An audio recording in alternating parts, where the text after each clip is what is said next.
Good evening, Falcon fans. What is going on? Thank you so very much for attending another episode with your boys.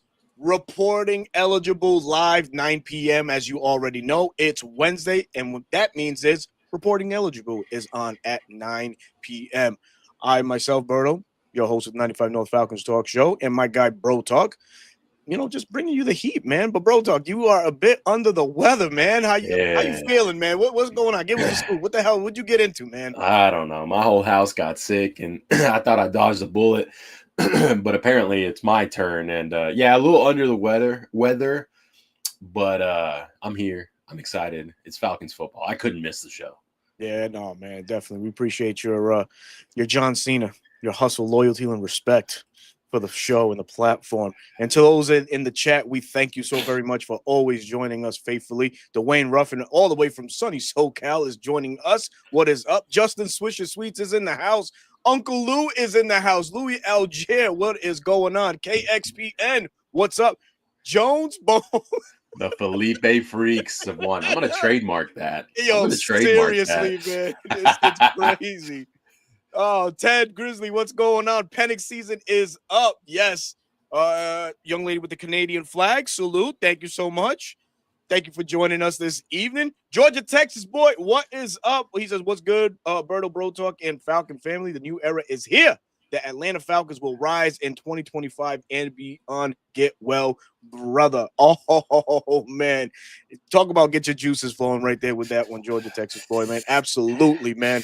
Knuckles MMA coming in with a 17-0 season, young man. Hit the books, man. Stop. Pump the brakes for the guy. Stop. We are Falcon fans, and we are a Falcon show, but we are realistic, sir. Hey, now Stop. that's what I'm talking about.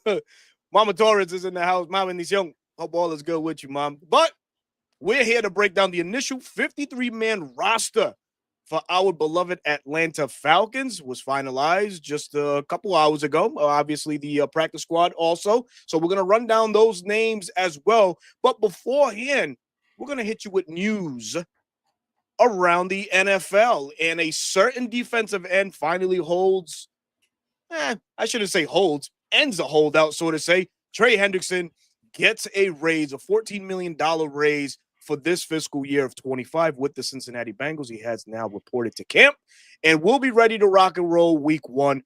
But Bro Talk, why the shenanigans from the Cincinnati Bengals? Why do that? Like, really, you just, that's animosity, that's hatred, that's a lot of things under a bad umbrella that Trey Hendrickson is like harboring for his team. And he's an unrestricted free agent next year. There's no chance he signs back with Cincinnati next year. He's going to be someone's, prize in free agency next year. Maybe the Falcons. But who, sorry, not sorry. But yeah, your take on the whole Cincinnati Bengals situation with Trey. It's just a circus show. That Cincinnati Bengals organization, it's like Trey Henderson, and at the end of the day, won, right?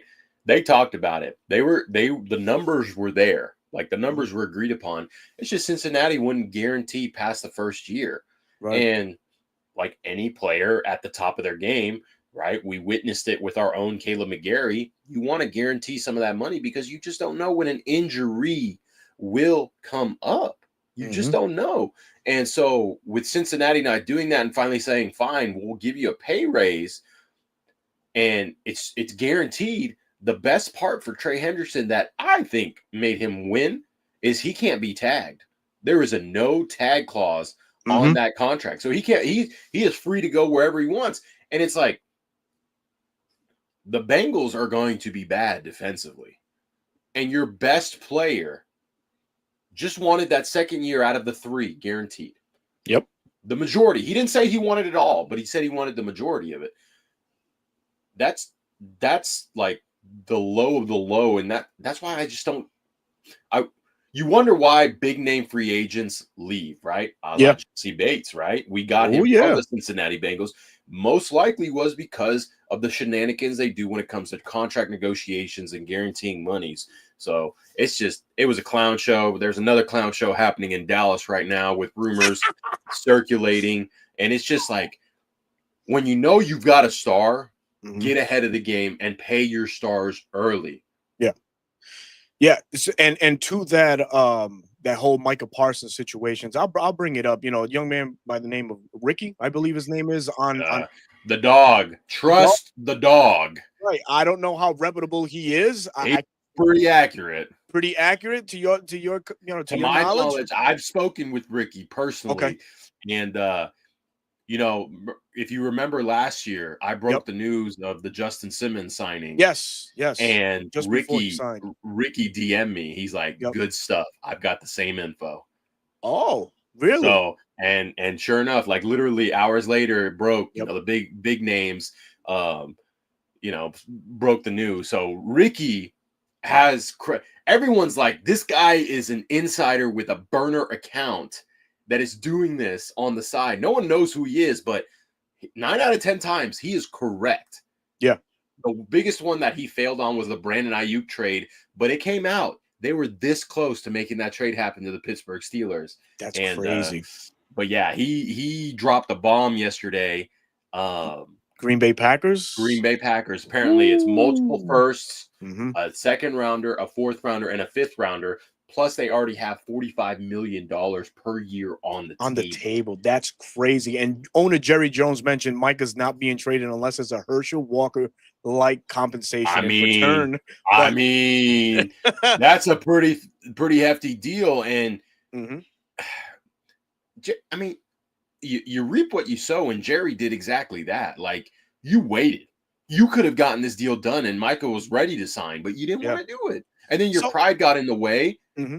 And yeah, it's just I'm glad that's not our owner. Now, you're Jerry Jones. Are you making that trade regardless of the Herschel talk or whatever? I look at it this way, right? You have Dak Prescott, who is he's a regular season warrior. We know his record in the playoffs is not as great, but he's getting up there also in age, and all these QBs are not built to last. I don't know if Dak's one of those guys that'll play until he's 35, 40 years of age, like we did see like a Tom Brady or quarterbacks like that. This quarterback class coming up this year, maybe one of the strongest ones to date in recent years. It's going to be just as strong as the one where we got our franchise. Well, we got our franchise quarterback, yep. Right? And you start to think, all right, what's the contingency plan in Dallas? What do they have behind? What do they have behind Dak if he falls off the rails? Joe Milton, apparently. Joe Milton. Oh, Bill, not him. Come on. No, but no disrespect to Joe Milton, man. He's one of those kids that he puts up a brilliant, a brilliant showing, and then he flatlines and he's up and down. He's a roller coaster. Right. But you got to start thinking as an organization, what's the best move? What's your best next move? You don't want to be in a predicament like the Falcons were. Let's be blunt. And if you can get premium picks like that for a franchise player, then that's enough to get you thinking, man. I'm just gonna say this: if the Packers land themselves Micah Parsons across from Rashawn Gary, that's a Super Bowl favorite automatically. 100%. Automatically. Oh yeah, 100%, man, 100%. So before we go any further, Auntie Pam is in the building. Hi, Miss Auntie Pam. Hi, Miss Auntie Pam. Hi, Auntie. Rod is in the house. Oh man, your buddy. This is my buddy right here. I watched the round table, and I saw the super chat. He does it just to get at you. Oh, I love it, and you know what? I appreciate him. He's a faithful. He's there every Tuesday night at 8:00, and he's giving me shit. He's giving me help, but I appreciate it. He says, I'm Kobe's friend, by the way. I know you're Kobe's friend. Kobe's the Pats fan. Ed Mitchell, what's going on? Michael Penix, do-rag, what's happening? Raphael something, what is going on? Exactly, man. Hit that like button as you guys come through, please. And if you haven't already, hit that subscribe button, 95 North Falcons Talk Show, and at Dirty Bird Central. We would greatly appreciate it. Miss Lisa tapping in also, what is going on? But without further ado, let's break down and let's go through the roster, man. I'm gonna bring up the screen here. Where are we starting? Right from boom. Right here. We're gonna start here and we'll work our way all the way down. If that's cool with you. Is that good for you to see there? cool. I'm good. Yeah, let's do Let's it. do it, man. Obviously, two quarterbacks, Michael Penix and Kirk Cousins. Easton Stick was signed to the practice squad. He did return. So, I'm glad they did it that way because there's no yeah, reason to roster a third quarterback there isn't. and eat up his spot. Like Yep. that's what I had predicted, and a lot of people were surprised when he was cut. Yeah. And like because it doesn't count against him to be elevated every week. That's Right, what right. people do because because it was that new rule. So I like that move by the Falcons. At running back, we already know Bijan, Tyler, but Nathan Carter, man, Yeah, he had a makes the great camp. roster. Yeah. He did. He had that, what is it, a 43-yard run against the Tennessee Titans, showed elusiveness, running in between the tackles, Speed. And speed. And So, I think he's going to provide a little bit of juice in that return game, mainly in the kickoff game. So special teams is going to be a theme looking mhm, over that. And yeah, I mean Nate Carter earned that spot. Unfortunately for Carlos Washington, who we yeah. all thought early on this is going to be RB3. Hmm. You get hurt, and that next guy blows it out of the water. It's the NFL. That's the worst part of the business. Yeah. Nathan Carter to me reminds me of Teron Ward when he was here in 2016. He filled in a pinch and still was Oh. pretty productive, has the speed, has the elusiveness. Like a Just Jason Snelling type Oh man, guy. we all love Jason Snelling, man. Uh-huh. Fullback converted running back. He was awesome, man. Yep. But yeah, Nathan Carter, I'm happy for him. I'm happy Yeah. for him. So yeah, he makes the roster, rounding out 3 running backs for the Falcons. This is the surprise here. 7 wide receivers for the Falcons. Jamal Agnew makes it as a wide receiver, known more so for being a running back or a gadget player. But Jamal Agnew rounds it out. David Sills the fifth. How shocked are you that he made it over a guy like Chris Blair and Falcon favorite or my favorite Nick Nash, man? So the easiest way to tell that to like show indication something like that was going to happen is that last preseason game, right? It was still Mhm. kind of up in the air. Are Yeah. we going to only do 6? Because I felt strongly that Agnew was going to make it. Some people were shocked, but I think we signed him because of his return ability mainly, and maybe as a backup to Ray, that speed gadget guy. But when you saw David Sills not out there and Chris Blair and Nick Nash going into that fourth quarter against the Cowboys, that was kind of like, I don't think either of them Yeah. are going to make it. And Hmm. David Sills is safe. But then the question was like, are we really going to carry 7 wide receivers? And I think the answer is yes, because I think David Sills is going to play special teams. I think Hmm. Jamal Agnew is going to play special teams. I think Daryl Hott. We know Yeah, we Daryl know Hott exactly. is going to Yeah. play special Yep. teams. So you want to have those bodies there. I'm happy we brought both Blair and Nash to the practice squad. So Yep. if something does happen, we can elevate one of those. I think Chris Blair would be the first choice to elevate I think so. because a lot of people, Nick Nash was a fan favorite. Yep. Guys, he's only played the position for 2 years. Hmm. He's and the fact that he made it to the NFL, right? He was It's a brought in. wonderful story. That Yeah. means he's good enough to be that guy that everyone wants him to be. Let Yep. him continue to develop. We've seen this time and time again. Practice squad guys take a year or 2 on there, develop themselves, prove themselves, and then they're on the active roster. There's nothing that says Nick Nash can't do that. Yeah, and sticking to the theme of the wide receiver spot, of obviously when news broke about Caleb McGarry and his unfortunate IR stint or loss for the season, we were all anxiously waiting to hear anything about Darnell Mooney, and we didn't. But that doesn't mean he's good to go or ready to go Right. for week 1. So Look, that's why I think we carried 7 wide receivers just in case. And oh, by the way, Ray McLeod has been a little bit banged up too. So sure, going into week 1, there are some uncertainties, and I'm sure that next week we'll find out a lot about, seeing as though it's game prep week against the Buccaneers. But that's the reason why I feel that's the reason why we carried so many wide receivers, because now obviously you can call up a Chris Blair, you can elevate a Casey Washington into the starting lineup, and it just gives you fluidity within that wide receiver room until these guys are ready to rock and roll. And obviously heads will start rolling. Maybe guys like David Sills, you mentioned special teams, but I can see him more getting kicked to the practice squad more than anything, and just keeping Jamal Agnew and dropping that receiver number to maybe 5 or 6. But it's a long season, and we just don't know right now. Everything is too early, but that's yeah. the best So possible outcome. So the great point to keep your eye on Darnell Mooney. No IR with return, right? We Right. use those 2 for Storm Norton and Taquan Graham. Yep. No pup designation. Troy Anderson gets a pup designation. So that would mean if Darnell Mooney got that designation, he would miss a minimum of 4 games. But we still haven't heard anything. Raheem, everyone gets mad about his cryptic, way of addressing injuries. He just says, he's on the right track. Next week, when those first injury reports come out, if Darnell Mooney is a non-participant or a limited participant on Wednesday, the likelihood of him playing week 1 is very low.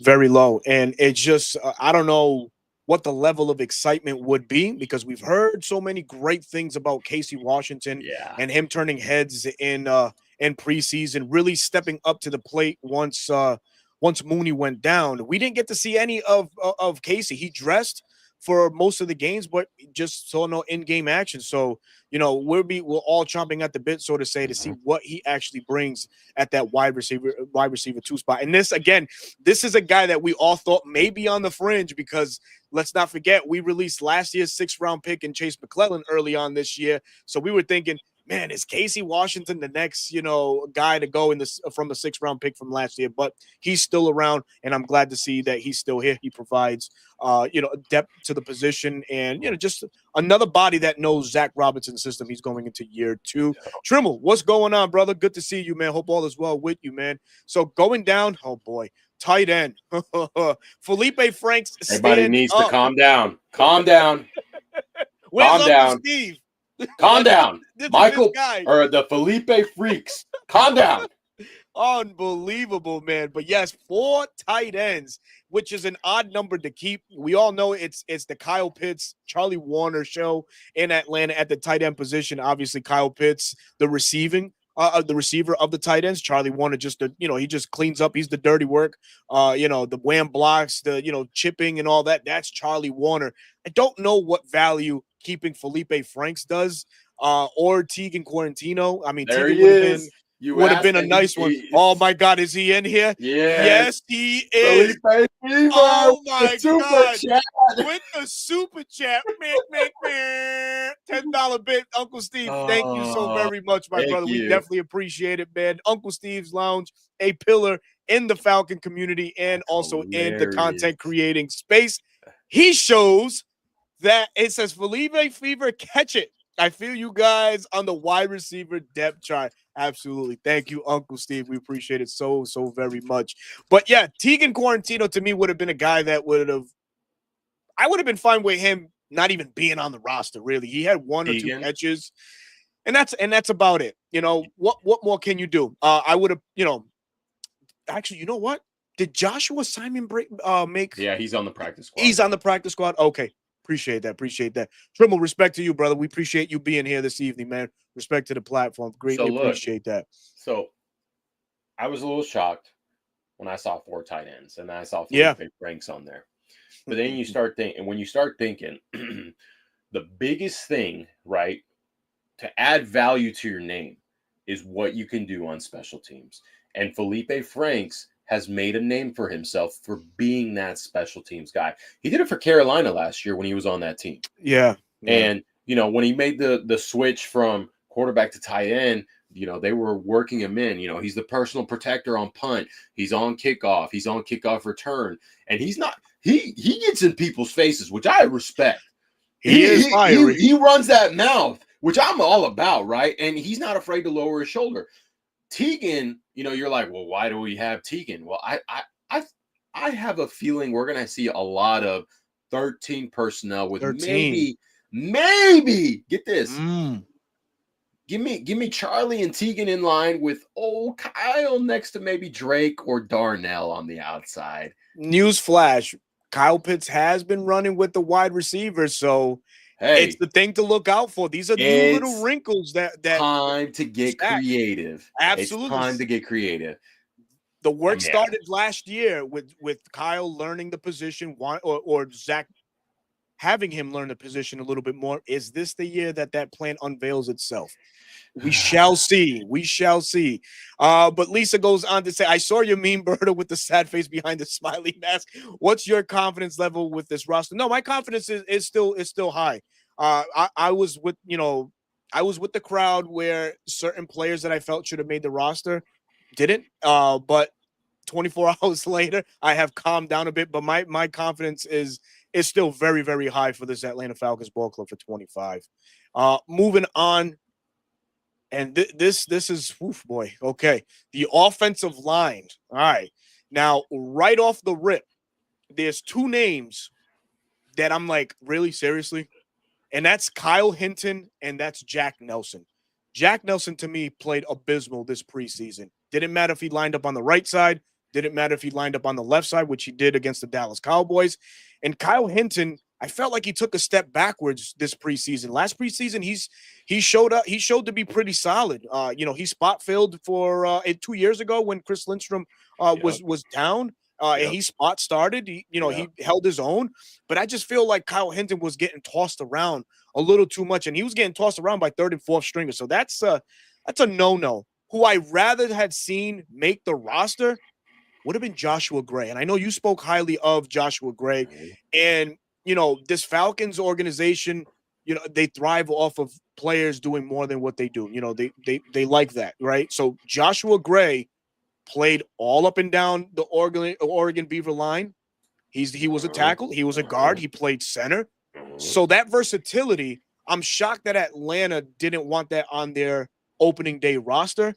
But I am happy that he did make the practice squad. So I would have flopped. Kyle Hinton, maybe back on the practice, elevate Joshua Gray.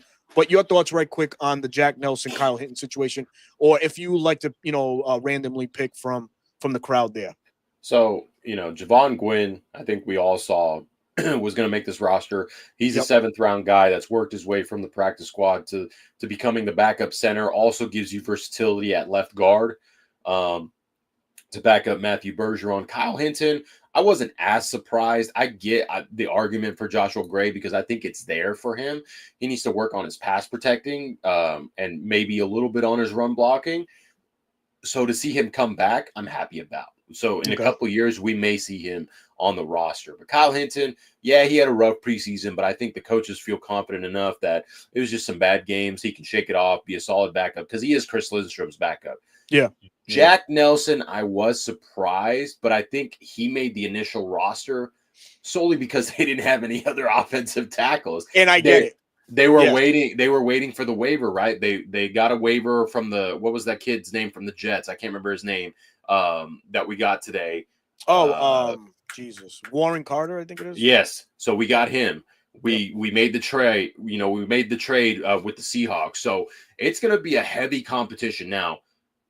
They do have to make a move, right, for them to actually roster them, right, or make them a practice squad guy, and then you can flip flop them. Something's going to happen. And I think Jack Nelson may end up losing the job. I like what I heard saying that it's a competition. Whoever's the best guy between Elijah Wilkinson, Jack Nelson, Gerald, or the Carter kid, whoever's the best, that's who we're going to put out there for the time being, right? Because we know unless they kill it, right, before Storm Norton's back, we know once Storm Norton's ready to go, he's the starter.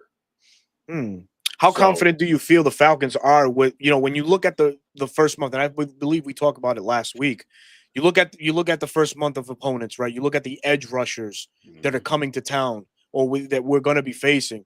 I think we agreed that the best out of the group is week 2 against Minnesota. Yeah. And then from there on, week 3 against Carolina, week 4 against Washington, there are games that, here we go. I got to say, homemade, just off the grilled chicken. I love that. For my taco lovers. Breaking news. Shit, he's a man, bro. You go ahead. Go in. I'm gonna take a bite real quick. No, absolutely. So it might be where Atlanta might just roll with the players that they acquired. Michael Jarrell, we sent a conditional 7th round pick to the Seattle Seahawks to acquire his services. And I know that a lot of people said, he doesn't pop on film, but he did have that memorable game, I guess, in his debut versus Atlanta, which was, I guess, good enough. But otherwise, I will say this. I haven't dropped the video, but I looked at his last game against the Packers because he started, and he actually went up against Rashawn Gary, right? Yes, one of the better edge rushers. Yes. He had a couple good reps, and then a couple bad ones where he got beat inside.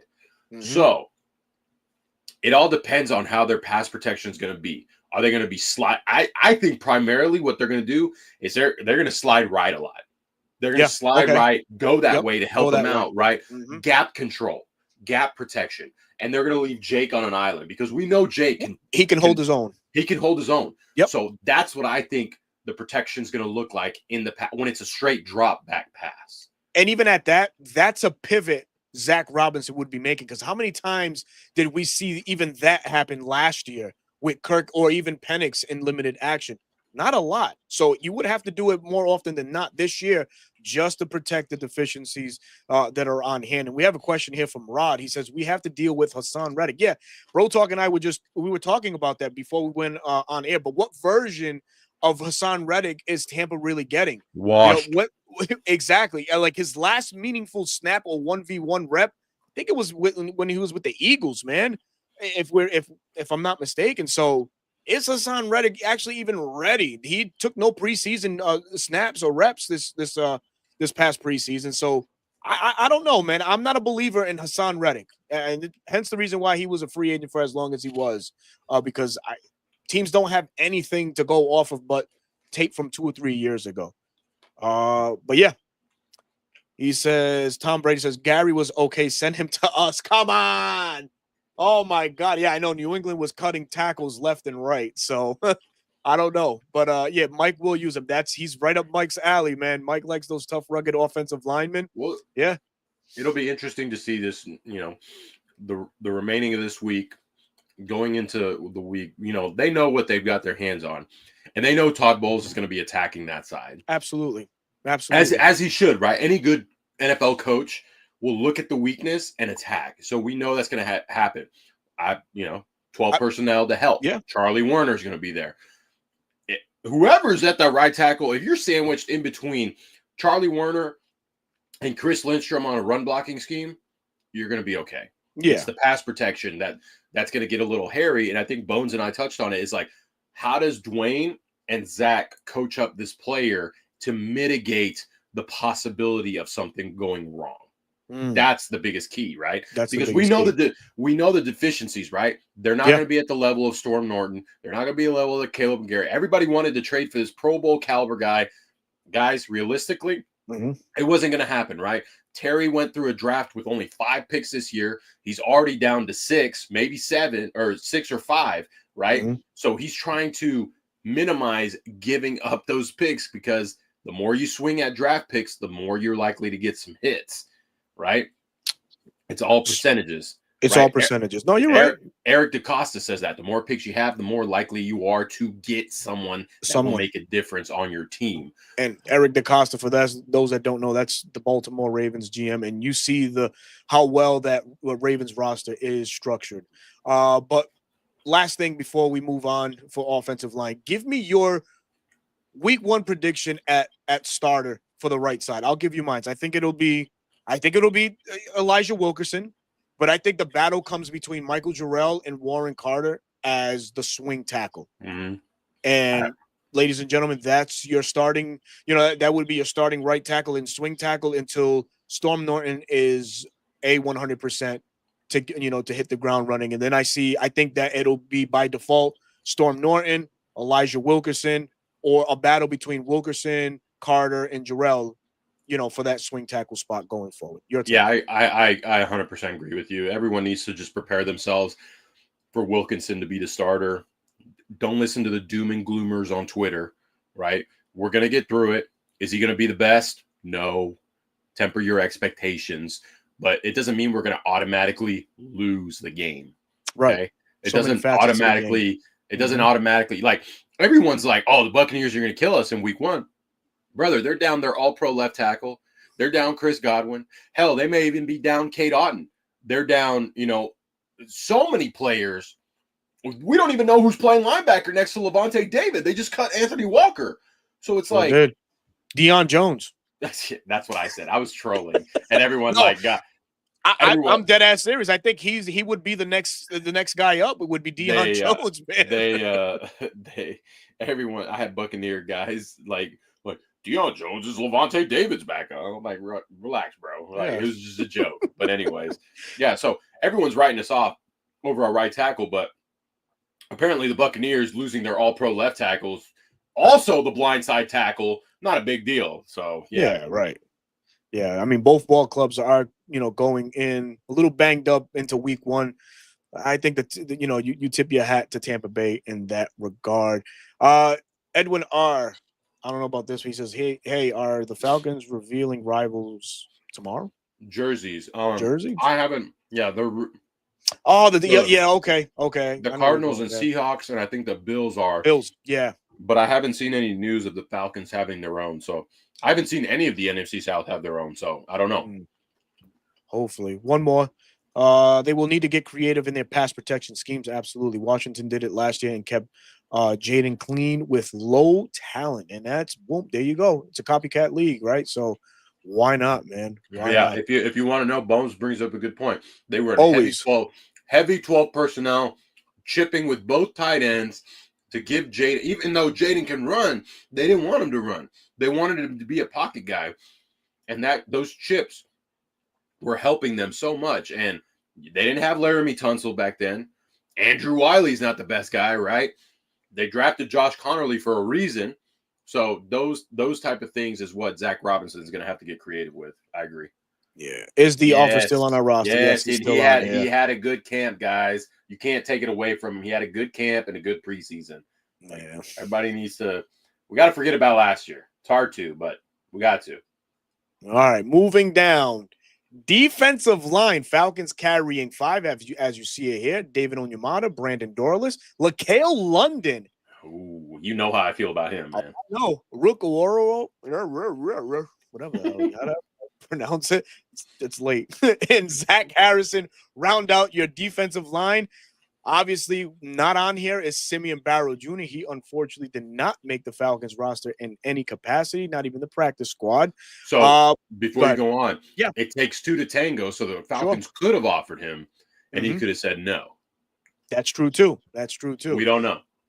Who you don't see on here is Taquan Graham, but he's on an IR stint, and he will be back at some point during the season. He's been out with a calf injury, if I'm not mistaken. Yep. But this is your defensive line, these 5. Also, who you don't see, Morgan Fox, who was cut on Saturday. And I'll tell you this, man. I think Simeon Barrow had a lot to do with Morgan Fox no longer being on this roster and Taquan Graham.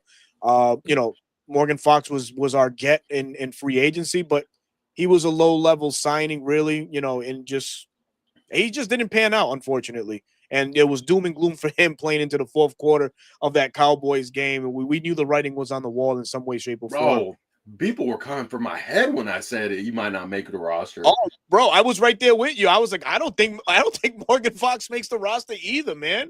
He's just been getting way too much burn in this preseason, and you've seen guys like Rook, they scale back on him a bit. Brandon, they scale back a bit on him. Omenyata got absolutely no burn in the preseason. But how are we feeling about this defensive line? Any upgrades you think the Falcons may come around to, or are you sold?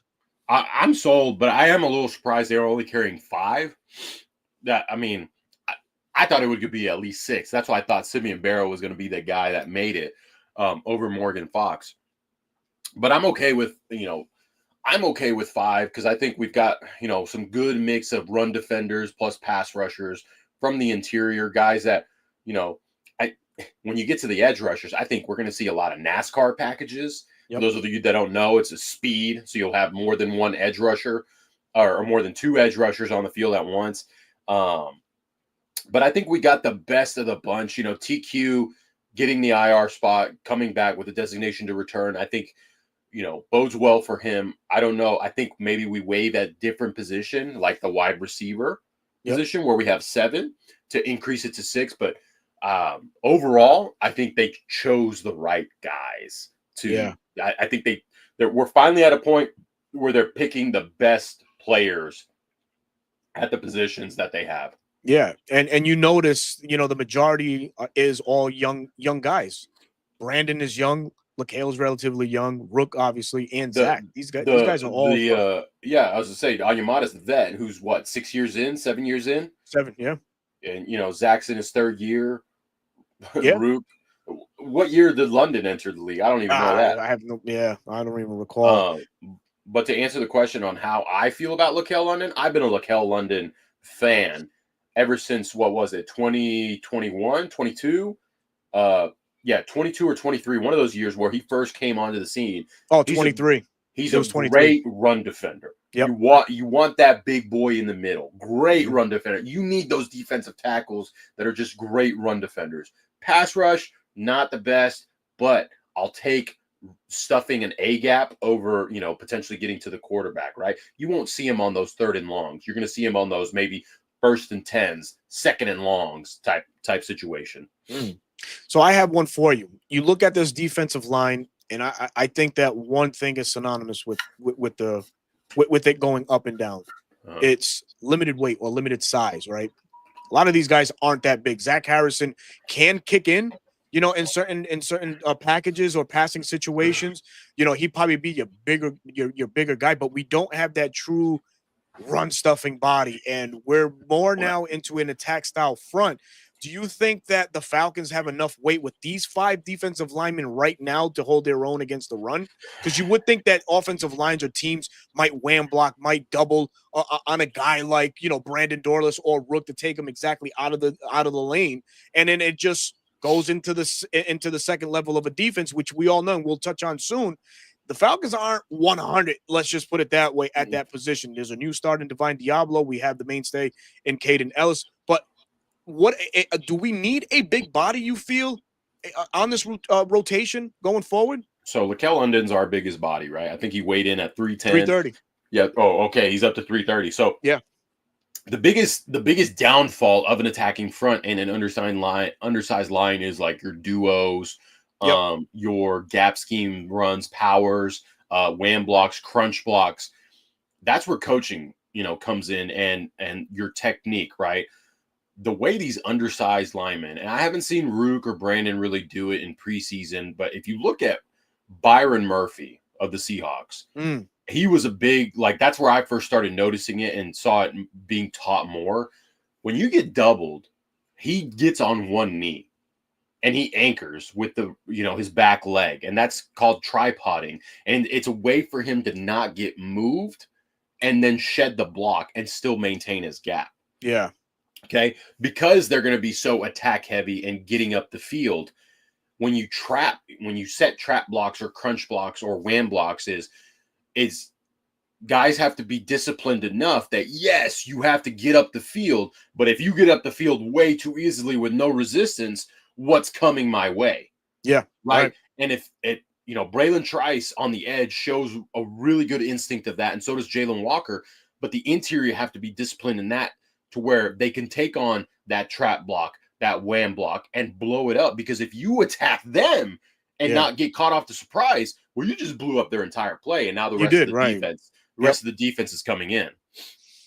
I like that point. Man. So it's all about discipline and coaching. It's all about discipline, yeah. Because that's one thing. If you watch the Houston Texans, right, they're an attacking style front.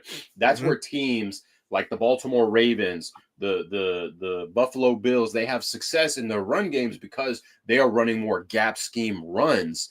And that's their attackers are getting too far up the field and just getting washed out. Well, now the gap is wide open. And you mentioned the Houston Texans in attack style front. Hence the reason why Jeff Ulbrich brought in Nate Ollie as our new defensive line coach. So coaching matters. And I'll say this before we part. Coaching matters, and there's one player on this defensive line that has benefited the most, and that's Brandon Dorless. And he's played. It's been night and day. I know that he was lost in the scheme last year for Jimmy Pond, and it just wasn't a good look. The Falcons had, I think, 7 or 8 defensive linemen last year. Really? They carried all of those linemen. And what was the majority of the Falcons' defense prevent? It was a bad combination where you didn't need to have that many defensive linemen to fit your scheme. Yep. So now, coaching matters. Now they flip the narrative, and now we have the appropriate bodies to go on to the big nickel or the dime or base defense that Ulbrich may be trotting out this year. But moving on to the juice, and that's the edge rusher. The edge rushers. We kept 6, and this room entirely revamped from last year. Night and day from last Night year. and day from last year. The mainstay here, Arnold Ebiketie. But if you look at the names, Leonard Floyd, this year's draft pick 15th overall, Jalen Walker, this year's draft pick 26th overall, James Pierce Jr., Braylon Trice, a returning former third-round pick of the Falcons last year, and D'Angelo Malone. I got to take on D'Angelo Malone, but I'll give way to you and your thoughts right quick on this edge group. It's phenomenal. I think it's the most versatile pieces of guys pieces of talent that this Falcons organization has had in a very long time. Each one of these guys brings it in their own way. And, we won't talk sack numbers. We'll leave that maybe for probably next week. But your edge group this year is as follows. What is your take, brother? I think it's a good mixture of speed, pass rush, and anchoring, because I think Braylon Trice and Jalen Walker are going to be holding that strong side. They're going to be our Sams. And yeah, Caden's going to be mixed in there too. it. I think they're going to be our Sams or potentially Leos, depending on how this regime calls it. They're going to be those guys on that strong side. And Jalen Walker, I think I saw someone on Twitter say it. He anchored in and held that edge the best out of anyone. Okay? He took on those lion guys like and tomorrow, those guys bro. towered over him. They sure amassed him, and he was anchoring in. Sure, he didn't bring you pass rush juice right off the bat, but hey, if you set an edge and you don't move, you're doing your job, and that was great by him. Braylon Trice does the same thing, and then you get a mixture of speed, right? Arnold Ebiketie, Leonard Floyd, James Pierce Jr., and then everyone's upset about D'Angelo Malone over Khalid Kareem. Yes. Khalid Kareem, I saw some good points of, some back and forth, between Locked On Falcons and the Falcoholic. Shout out Aaron Freeman. Yeah. R.I.P. Falc fans. As he said, Mr. AKA. But he's the man. He brought up a good point, right? We talked about why Felipe Franks made the roster. It's the same reason why D'Angelo Malone made the roster. The likelihood of D'Angelo Malone being in there in a critical third down situation is very low. Okay. But he led the team in special teams tackles. You can't overlook that. Right. And now he's getting some snaps on the inside, getting a position switch potentially. So that in itself is the reason I believe they lean more him over Khalid Kareem, because Khalid Kareem is like a Jalen Walker, is like a Braylon Trice, more of an anchor guy versus a pass rush guy. He can set the edge. He's a run stuffer. They would rather have speed over run stuff. So that's why, and then they want more special teams, right? So that's why that decision was made. I think this is by far, D'Angelo Malone aside, this is one of the best edge rush groups we've had in a long time. Very long time. And it kind of makes the conversation, a little bit quick. You know what we're going to get from this edge group, not in stats, but physicality, speed, IQ with Leonard Floyd. It's there. Leonard Floyd will probably lead the group in certain categories, and that's okay for being a veteran, as long as these young bucks, they come along very well. But let's react right quick, if you have a sec, on Louis Riddick saying that James Pierce Jr. will lead the NFL in sacks. Yeah, that's putting a lot of pressure on. Well, and he probably doesn't care. He's probably like, I'm not worried about what they're saying, but It's been a while. I tweeted out, like, never thought I'd see the day where an NFL analyst on ESPN would say a Falcon would lead the league in sacks. When's the last time? Vic Beasley was the last time. Yeah, Vic Beasley. We know how he fizzled out, but that's a lot of pressure to put on a young guy. And it sets up maybe some unrealistic expectations, because a rookie edge rusher in double digits is very rare. And if you can get that, you've got yourself potentially a future Hall of Famer. TJ Watt did it, Myles Garrett did it, Micah Parsons did it. But if he doesn't surpass double digits, there's nothing wrong with that, right? We're just looking for him to affect the quarterback and, yes, get sacks. We want sacks. We're tired of being at the bottom in sacks. So we're definitely tired. I think we will come out a lot quicker out of the gate. Like I'm so ready for week 1 to just bust the freaking door down. Let's go, man. For any of my, if any of you have watched Sonic 3, Sonic 3, the scene where Knuckles punches that wall down, steel plate wall. For those of you that seen that, that's what I want to do. I want to punch that wall down and let the NFL know. It's the coffee. The coffee's kicking in. I hear you. I want to just prove everyone wrong and talk my ish. I'm so like I have this pent up, like the bottle is about to burst with ish talk once the Falcons show the world that hey, we're for real. And all those like top 5 talk, top 10 pick talk, all that nonsense you guys talked about, you guys are idiots. Yeah. I got one more thing, but I got to shout out Miss Christy Lewis that's in the chat of the Ladybirds of AFN. Shout out to you, Christy Lewis, and the ladies of AFN.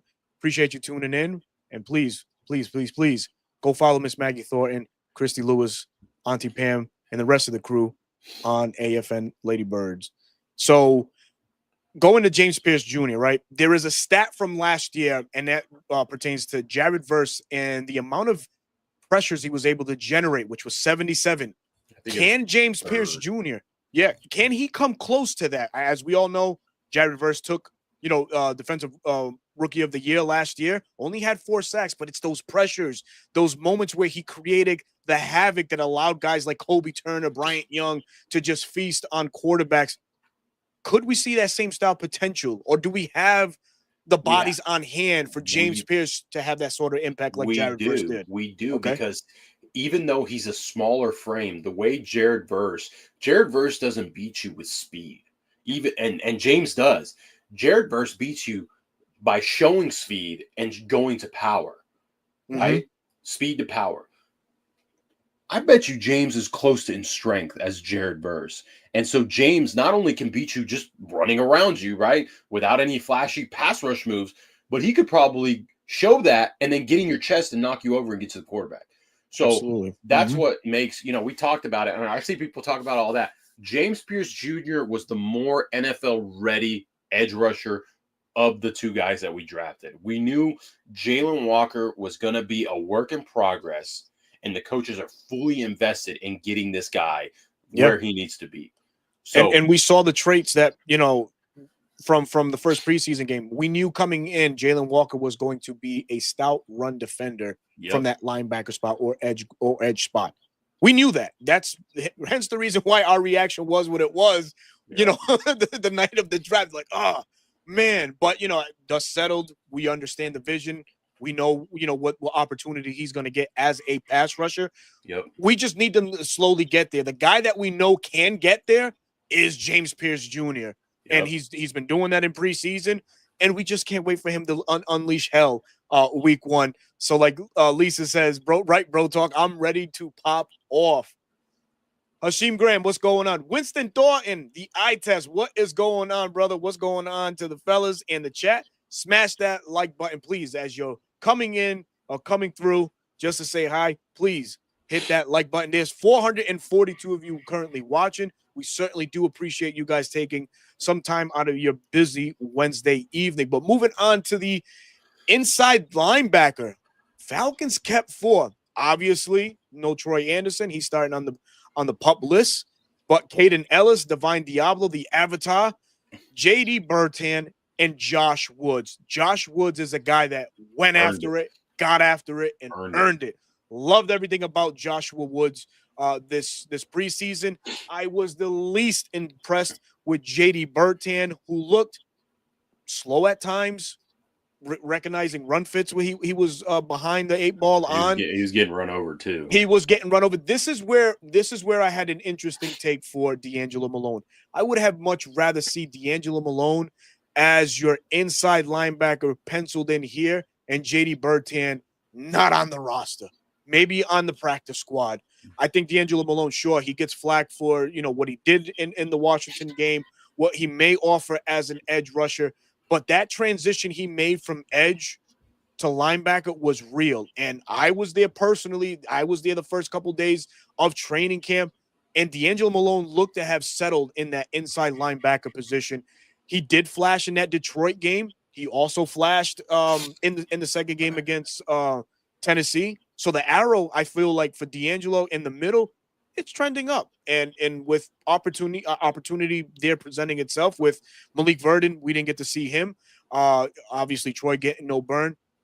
I thought that D'Angelo Malone, I felt like he in some ways outplayed JD Bertan. Give or take, like it or not, that's just how I felt. But I would have gave that last edge spot to Khalid Kareem, and I would have penciled in D'Angelo Malone as an inside linebacker. It would have been Malone, Ellis, Diablo, and Woods. Malone would have added more size, more speed to the inside linebacker to go alongside Divine Diablo, the avatar that we, by all accounts, has had a fantastic, fantastic not preseason, but training camp. So we're all, waiting to see what he's going to do and unleash as the second inside linebacker to Caden Ellis. But your take on the inside linebacker crew in the 4 that we kept? Yeah, I mean, I'm kind of with you. I think JD Bertrand, it's too fast for him. The game's too fast for him. Yeah, and he's late reacting. He's late to his run fits, and then he's not able to when he meets the running back in the gap. It's like he's not winning. And he had a rookie in Jadon Blue that ran over him. Yeah, he ran over him. I mean, he didn't run over him, but he hit him and he rolled off of him and got in the end zone. I think this is another special teams guy. I think that's solely why he made the team. Now, the biggest question is once Troy Anderson gets off the pup, who's on the chopping block? And I think JD's first up because I think Josh Woods also gives you special teams upside. He does. Because, he showed that in the preseason. And I think they would much rather run with Caden, Divine, Troy, and Josh. And then potentially JD lands himself on the practice squad. Those concussions may be catching up to him. Land yourself on the practice squad, young buck. Learn the game a little bit more. Develop, it may be a strike to the ego, but sometimes you just need to take a step back and watch things. And, as you grow, you get better. So I think that's what the plan is. If not, they may have listed D'Angelo because D'Angelo's still listed as an edge rusher, right? Yeah. When we get a little bit lower, there's a guy that I thought would be listed as a safety, but he's not anymore. So that's where when I saw this, I was like, okay, I think they have a plan for Troy to come back, and it might be, JD goes to the practice squad and he gets activated. Things have to be spoken about, right? And topics do have to be brought to light because in the NFL, like anything is unpredictable, right? For all the hype Jalen Walker offers and the plan that we have in place for him as an edge rusher. Now, is there a possibility that as the season progresses and Atlanta and the coaching staff doesn't like where it's going with Jalen, do they transition him to linebacker and allow him to play at his strength? No? You feel no? Why? They are committed to making sure this guy knows what he's doing on an edge rusher. And Jalen Walker is that type of player, right, that loves the game enough that is going to continue to work on his craft and become the best edge rusher that he could possibly be. Could he eventually land himself like a Micah Parsons role where sometimes he's not on the edge, but he's still rushing the quarterback? Maybe he's up the middle. Yes. Like Caden, like a NASCAR package. Yeah. There's nothing that says he won't do that. But just straight up lining up as a Micah or Will, no, you guys need to stop.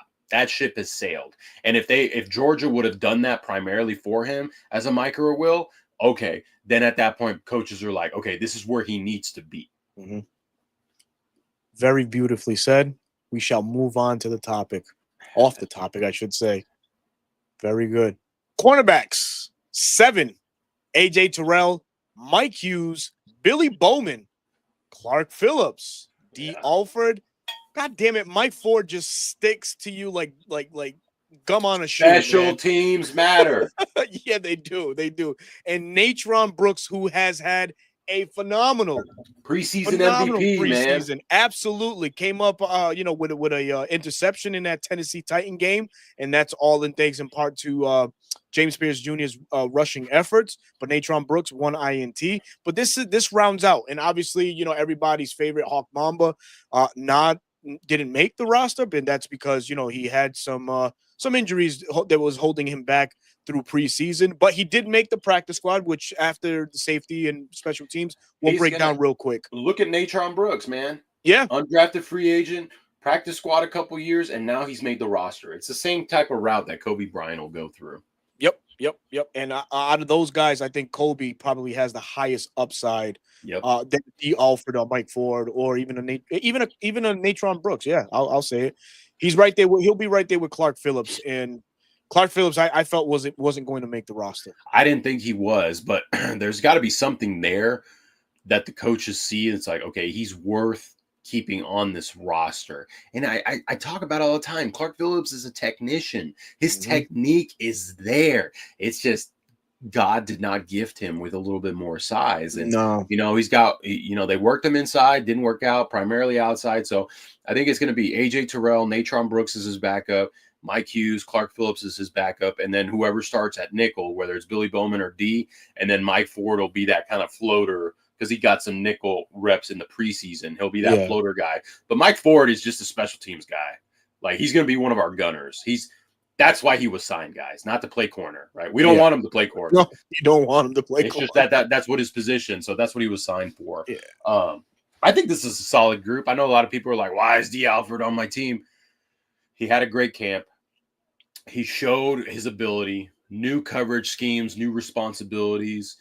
I still would like to see Billy Bowman start the year at nickel, but don't be surprised if D starts the year there, and then Billy Bowman eventually becomes the starter. So, or they may get swapped out. We saw it a lot with Mike Hughes and Clark Phillips last year. They got swapped out at times, to get some reps, get some live action so the coaches could see and make the best decision possible. But AJ Terrell, Mike Hughes, those are your two starters. Those are your two starters. Yep. Point blank, period. Safety. Man, 3 safeties. So the starting duo for week 1, Jesse Bates and Xavier Watts, or does DeMarco Helms? Is DeMarco Helms knocking on the door? Because, man, did he come out the gate swinging? DeMarco Helms did in that Lions game, and we didn't really see too much of DeMarco after that. So DeMarco, I think, still has to work on his coverage recognition and his coverage ability. Okay, know when to grab the hip and run. But he's a great run. He's a great run fit guy. Yeah. I could see them put out Marco with Bates to start the year, but I could also see Watts out there. Watts' instincts are far better than DeMarco's, but DeMarco's that thumper, that guy across the middle of the field that's gonna make receivers shorten their arms a little bit to brace for impact type deal. And they got film on that this preseason, so it'll be interesting who they put out with Jesse Bates. I will say that, because the coverages I saw, now this could be just because it was preseason, it was a lot of cover 6, cover 3s with quarter halves. Sometimes you saw the safety come down as a buzz coverage.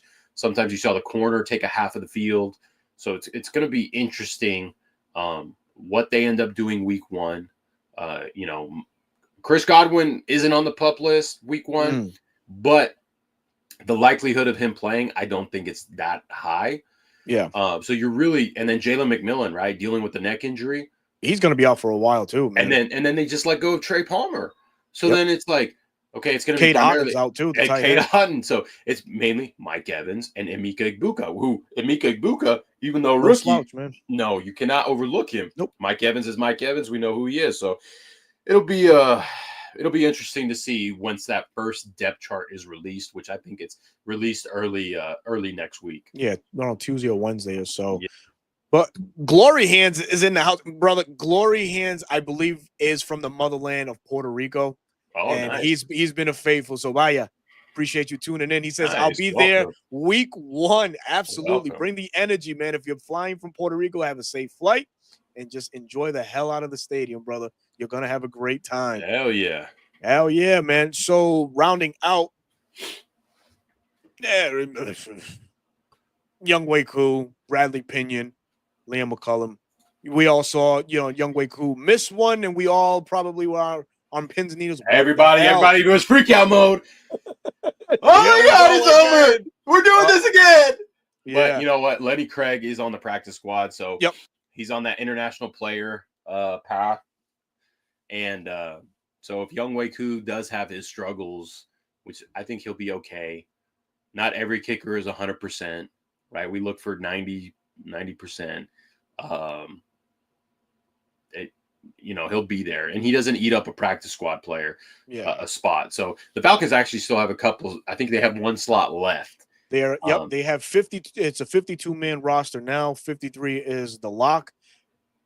Could the Falcons be active on the phones trying to facilitate something? We don't know. We don't know. But there is one spot open. But here's the practice squad. It's finalized. You got your guys here. Go I ahead. like Ronnie Harrison. I Me too. like that. He played great as a I thought linebacker. he played awesome, and I They think got the him as only a reason, safety though. well, yeah, because he is a safety, but he was playing Yeah, linebacker. he's playing And linebacker. so he's that mold that Joe Ulbrich loves. Loves that. And so I wouldn't be surprised if he does get called up. Injuries throughout the year do happen. And I think Ronnie Harrison, although he's not the best, showed you enough where you're like, okay, I feel comfortable with him going out there. Same thing with CJ Henderson. They both came in late in the camp.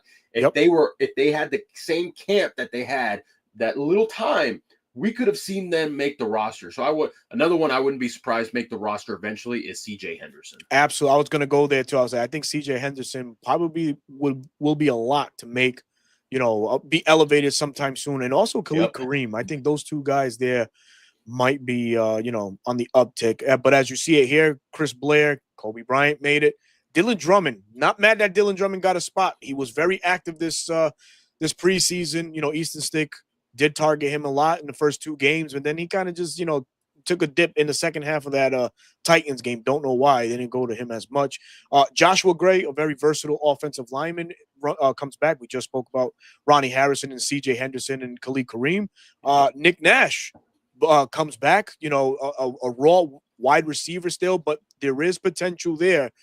So we're excited to have him back. Brandon Parker makes it back to the practice squad.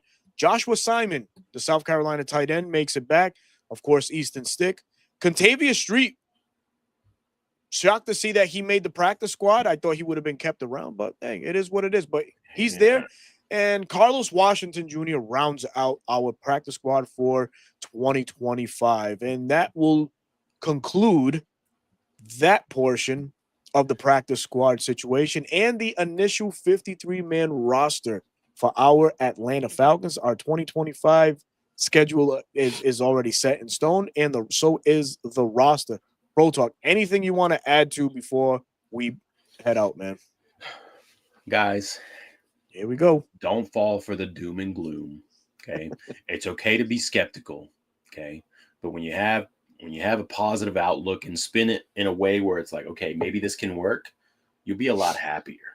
If you want to be doom and gloom, by all means. Me personally, you know me. I'll be your optimistic outlook in the Twitter space. So if you want to be negative, by all means. But just know you don't have to always be negative. There will be losses. You'll see me crash out from time to time as the season goes. I'm human. I'm human. I'm here for a Bro Talk crash out. Those am are human. Phenomenal. But like everything is going to be okay. It's okay that our fourth string guy didn't make the roster, but he's on the practice squad. It's all about having the right depth guys because we know who the 11, right? Majority. We know who the 11 are on each side of the ball that are going to be out there. So now it's all about putting the pieces together, getting your game plan ready, and going out week one and kicking their ass so the whole national media eats their words and we can say, no, thank you. You stay on that side. We'll stay on this side. I'm ready to run through a wall for that guy right there. My co-host is fucking lit. But as always, man, thank you everybody for coming through this evening. Almost 500 eyes in tonight's episode. We certainly do appreciate it very, very much. And please, if we're not asking for too much, please hit that like button and hit that subscribe button to the platforms on the ticker at the bottom at Dirty Bird Central on YouTube and 95 North Falcons Talk Show on YouTube. But Bro Talk, I just plugged your YouTube. Please take it away. Where else can folks find you on your socials, man? If you're a TikTok watcher, short form content at Dirty Bird Central, try and get it daily, not just Falcons, but NFL in general, what's going on, film breakdown if you like that. Also posted on YouTube. So if you like YouTube shorts, it'll be there. Instagram as well.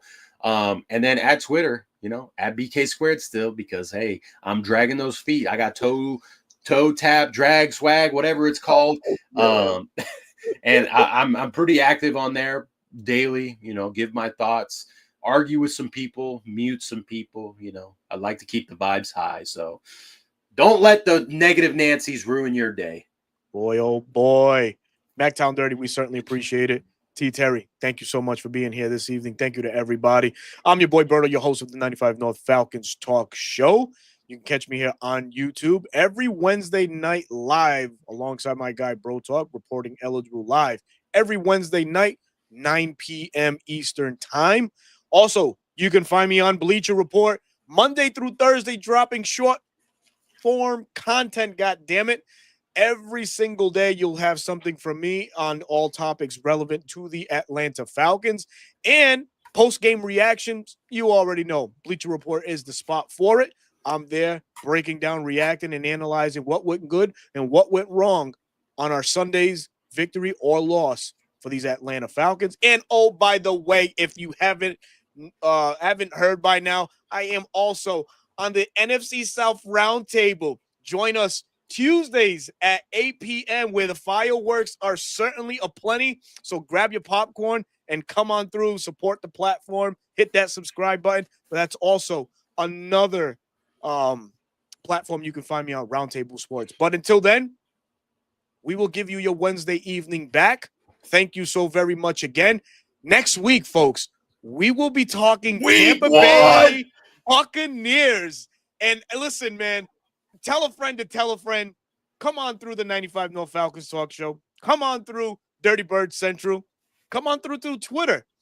Let's have fun week one. Let's break records, man. We have 500 people here. Let's get 1,000 eyes for next Wednesday. We've got something in store for you guys that I don't think anyone else does. Not going to put it out there, right? Because just like the NFL, it's a little bit of a copycat league.